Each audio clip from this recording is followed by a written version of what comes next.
a tus designios eternos y que no se vea privada de los auxilios temporales. Por nuestro Señor Jesucristo, tu Hijo, que vive y reina contigo en la unidad del Espíritu Santo y es Dios por los siglos de los siglos.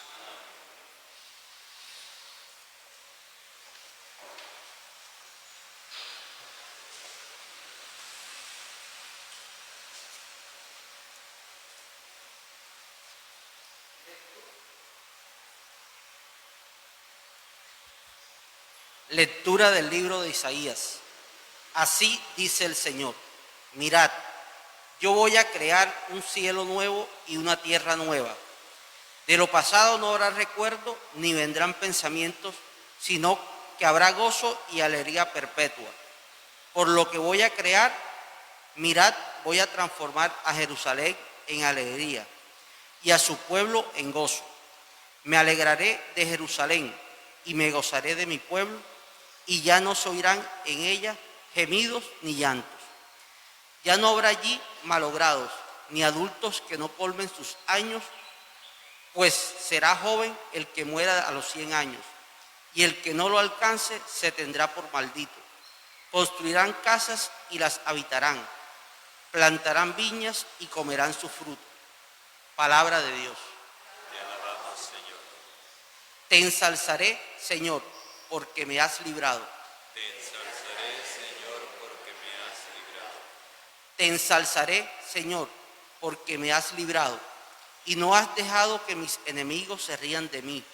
Señor, sacaste mi vida del abismo, me hiciste revivir cuando bajaba a la fosa. Te ensalzaré, Señor, porque me has librado. Tañed para el Señor, fiel es suyo. Da gracias a Dios Santo. Su cólera dura un instante, su bondad de por vida. Al atardecer nos visita el llanto, por la mañana el júbilo. Te ensalzaré, Señor, porque me has librado. Escucha, Señor, ten piedad de mí. Señor, socórreme. Cambiaste mi luto en danzas. Señor Dios mío, te daré gracias por siempre. Te ensalzaré, Señor, porque me has librado. Palabra me da vida, confío en ti, Señor.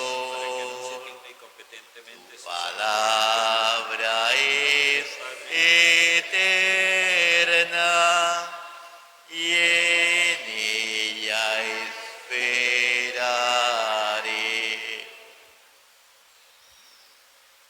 El Señor esté con ustedes. Y con tu espíritu. Lectura del Santo Evangelio según San Juan. Gloria a ti, Señor.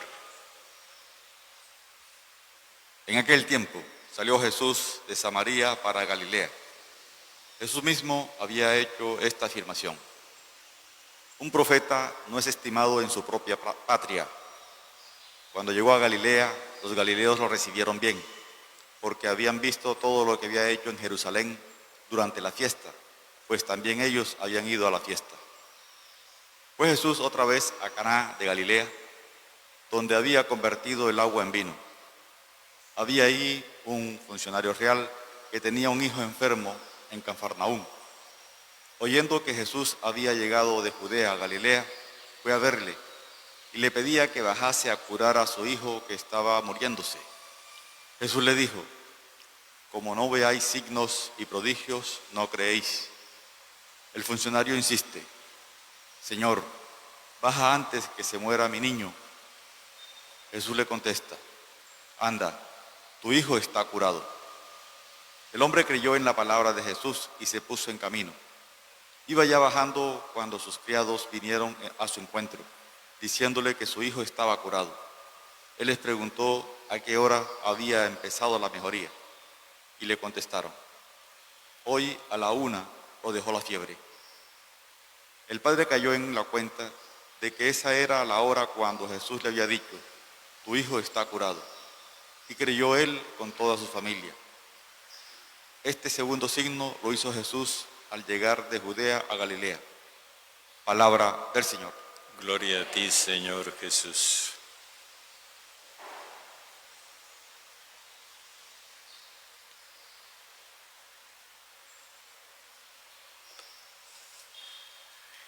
Estamos en la semana en la que se nos invita a meditar en la libertad que nos da Jesús. Esto es un asunto sumamente importante porque pues nosotros oímos hablar hoy de muchos movimientos de liberación y liberacionistas. Y los cristianos tenemos nuestro propio mensaje al respecto. El asunto de la libertad, insisto, es uno de los dos componentes de la promesa de Dios a Abraham, la libertad y la vida. Esta promesa no la difiere Dios para el final de los tiempos, sino que la va cumpliendo a lo largo de la historia, pero siempre queda abierta a una mayor plenitud. Es una cosa maravillosa porque Dios no le dice a Abraham: yo te voy a dar tierra y descendencia como para dentro de 900,000 años. No, Abraham ve el cumplimiento de esa promesa. Y después lo van viendo los descendientes de Abraham cada vez de una forma nueva, hasta que finalmente nosotros captamos el más profundo alcance de esa promesa en la persona de Jesús. Así sucede con la libertad. Bien, en la lectura del profeta nos habla él de un momento en el que Dios va a liberar al pueblo de la necesidad y del miedo. Y esta libertad los llevará a entender la promesa de una manera nueva. Hasta ahora se había entendido que la promesa de la vida, por ejemplo, consistía en que iban a tener descendientes. Pero ahora se abre paso a otra concepción, y es que la persona va a tener longevidad, o sea que van a vivir largos años. Por otro lado, la libertad se entendía solamente como el hecho de que eran un pueblo aparte y que nadie más se iba a meter en su terruño. Ahora es la garantía de que van a poder vivir sin sobresaltos porque gozan de una libertad más profunda.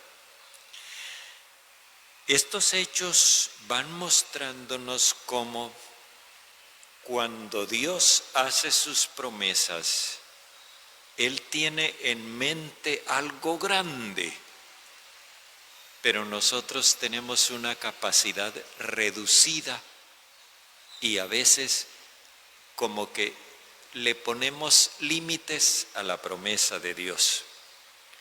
Algunas personas, por ejemplo, piensan que la promesa de Dios es casa, carro, beca y una cuenta en el banco. Eso lo prometen los banqueros. Pero lo que el Señor nos promete va mucho más allá. Y nosotros no podemos detenernos allí.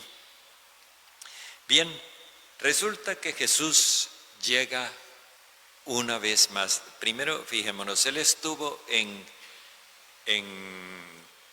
el territorio judío en Galilea, y en Caná mostró que Dios quería una nueva alianza con el pueblo. Después se fue a Samaria, donde estaban los herejes, y también a los samaritanos les hizo sentir que Dios quería una nueva relación con ellos. Ahora regresa y vuelve otra vez a Caná, pero esta vez para encontrarse con un pagano que reside en Cafarnaún. Si nos vamos dando cuenta, primero fueron los israelitas judíos, después fueron los israelitas herejes, los samaritanos, y finalmente ahora son los extranjeros. La promesa, como Dios le había dicho a Abraham, no era solamente para los descendientes de Abraham, sino para todas las familias de los pueblos. A Dios no se le ha olvidado la promesa. Y ahora Jesús la está cumpliendo. Cuando Jesús llega, los galileos lo reciben bien. Él había dicho, un profeta no es estimado en su propia patria. Pues parecería que aquí los hechos lo están contradiciendo, pero no es verdad. Ese recibimiento entusiasta que le hacen los galileos se debe a un malentendido. Ellos se imaginan que Jesús viene a ofrecerles finalmente la liberación del yugo de los romanos. Y por eso lo salen a recibir con tanto entusiasmo. Pero de pronto todos los galileos desaparecen de la escena y queda Jesús frente al pagano. El pagano viene a pedirle una cosa. Primero, el pagano es un funcionario real. Es un hombre de la burocracia política, del poder político. Viene a pedirle a Jesús una cosa: que vaya a sanar a su hijo. Aquí los verbos son muy importantes. Ya hemos visto en otras oportunidades que sanar no es lo mismo que curar. Sanar implica restablecer las relaciones de convivencia. El funcionario se refiere a un hijo. Hijo es alguien que es igual en dignidad al padre. Es decir, se trata de que hay un malestar de convivencia entre el funcionario y un igual suyo. Aquí lo llama hijo. Más adelante lo llama chiquillo, con el propósito de subrayar la dependencia por un lado, pero por el otro el afecto. Hay una buena relación, sin embargo hay un malestar. Luego vienen los criados y lo llaman criado.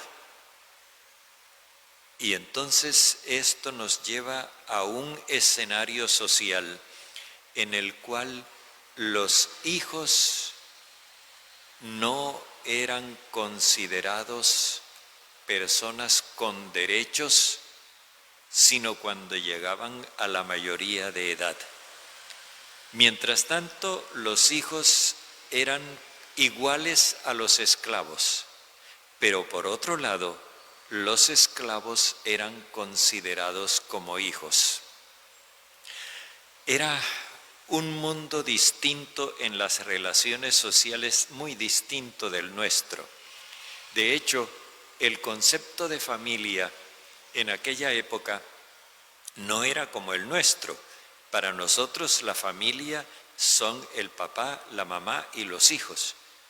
En los tiempos en que yo crecía, la familia eran el papá, la mamá, los hijos, los tíos, los primos, los abuelos. Era muy amplio el concepto de familia. Después se restringió en los tiempos modernos, por ahí a partir de los años 60, 70, empezó a restringirse el concepto de familia y hoy tenemos lo que llamamos la familia nuclear. Bueno, en aquella época, en la época de Jesús, la familia estaba formada por el padre de familia y luego todos los que dependían de él, la esposa, los hijos, los criados, los siervos, los esclavos. Todos eran familia. Ese era el concepto de familia. Entonces, aquí esta relación del funcionario nos queda en cierta forma vaga, imprecisa. Se trata de un hijo carnal, se trata de un siervo, se trata de un esclavo. Todos son a la hora de la verdad iguales en ese momento. Pero sí hay una cosa cierta, hay un malestar en la relación. Primero son iguales, es un hijo, son iguales, son seres humanos, pero no hay una buena relación a pesar de que hay estima. Mi chiquillo, dice él. Bueno, él le pide a Jesús y le insiste. Y entonces Jesús les dice, ustedes, le está hablando uno solo. ¿Por qué dice Jesús ustedes? Porque en él Jesús se dirige a todos los hombres del poder. Ustedes, la gente del poder, si no ven milagros, no creen. Jesús le está haciendo un reproche a él y a toda la clase que está en el poder. Ustedes, para darle fe a Dios, necesitan que Dios se manifieste como un poder superior a ustedes. El funcionario insiste, baja antes de que muera mi hijo. Baja. Jesús le da una garantía, tu hijo vive. No está hablando de curación, lamento que la traducción hable de curación, pero el original dice tu hijo vive, porque el problema es más profundo, es de vida. Y entonces dice el evangelista que el hombre le dio fe a la palabra de Jesús. Observemos el proceso. Primero es un funcionario. Como funcionario está simplemente preocupado por el desorden. Ahora cuando Jesús le da una seguridad y él le cree a Jesús, entonces se humaniza, ahora es un hombre. El hombre le dio fe a la palabra de Jesús y comenzó a bajar. Él le había dicho a Jesús que bajara. Ahora es él quien baja. Cuando baja se encuentra con los criados. Y los criados le dicen, tu chico vive.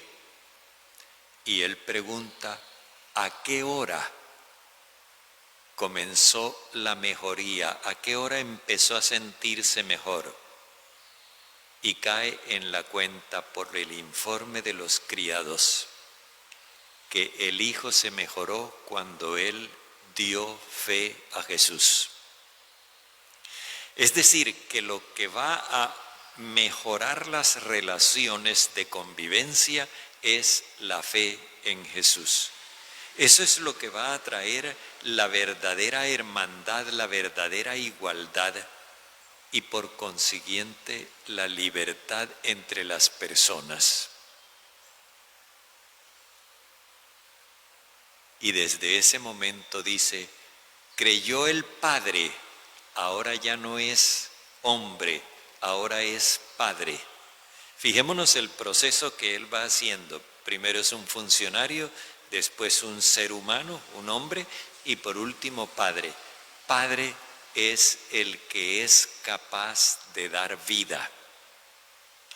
Cuando era el funcionario poderoso, no podía dar vida. Tuvo que acudir a Jesús. Pero para poder dar vida, lo que necesitaba no era poder, lo que necesitaba era creer. Le dio fe a Jesús y ahora cree él y toda su familia. Cuando habla de toda su familia, se entiende entonces que no es solamente la mujer, los hijos, sino también los criados, los esclavos, todos aceptan la palabra de Jesús. Y entonces se crea una nueva convivencia. Ahora hay libertad.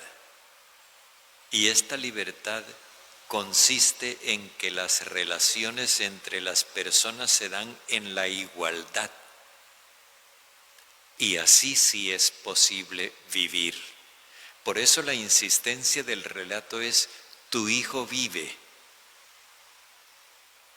Es decir, el que está subordinado a ti puede respirar en paz porque es un ser humano en igualdad de condiciones y puede vivir con libertad.